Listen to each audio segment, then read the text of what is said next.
raallina kama nihin in deegaanka Soomaalida uu ka dhaco isku imaatin lagaga soo horjeedo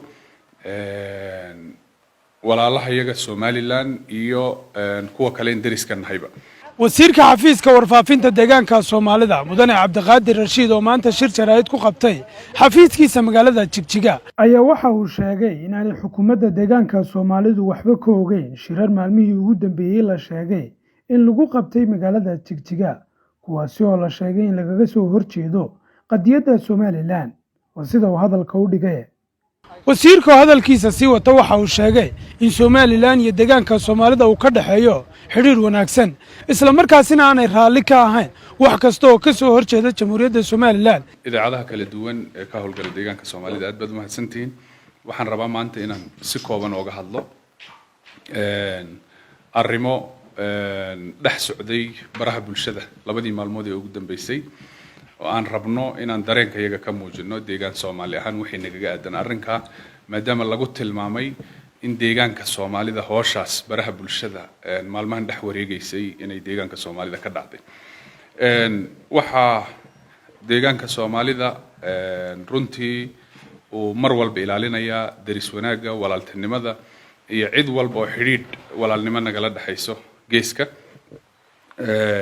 dabcan waxyaabaha baraha bulshada dhex wareegaya waxa weeyaan waxa la soo saaray maqaal ama bayaan warmurtiyeed hadba midkii loo qaato dhahayo waxa warmurtiyeed magaalada Jigjiga ku soo saaray beelaha dega gobolada Sool Sanaag iyo Cayn warmurtiyeedka oo kulay warbaahinahanaad xogtiisa ogtihiin lagaga hadlayo qadiyadda Somaliland iyo waxyaabo ku saabsan. waxaan cadeynaynaa deegaan Soomaali ahaan in uusan jirin wax kulan ah oo beelo ka soo jeeda Somaliland ay ku qabsadeen deegaanka Soomaalida iyagoo ogolaansho ka haysta maamulka deegaanka Soomaalida si walba. marka waxaan cadeynaynaa in uusan jirin wax kulan ah oo deegaanka Soomaalida ka dhacay oo ku saabsan gobolada ama Somaliland. raallina kama nihin in deegaanka Soomaalida uu ka dhaco isku imaatin lagaga soo horjeedo walaalaha iyaga Somaliland iyo kuwa kale dariska nahayba.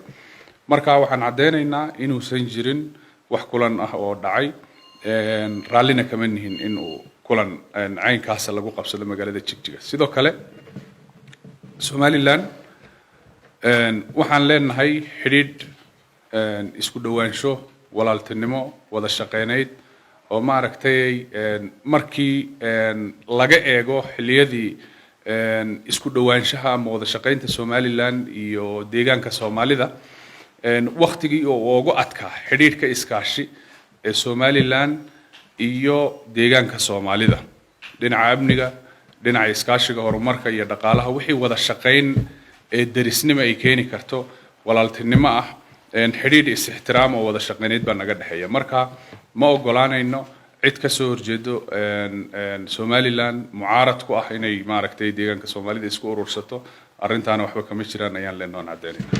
Idris Hayd Gool MMTV Jigjiga. National Electronics waa hoyga agabka elektrooniga. National Electronics waa dooqa dadweynaha. wixii faahfaahin dheeraad ah kala xiriir telefoonada shaashada ka muuqda.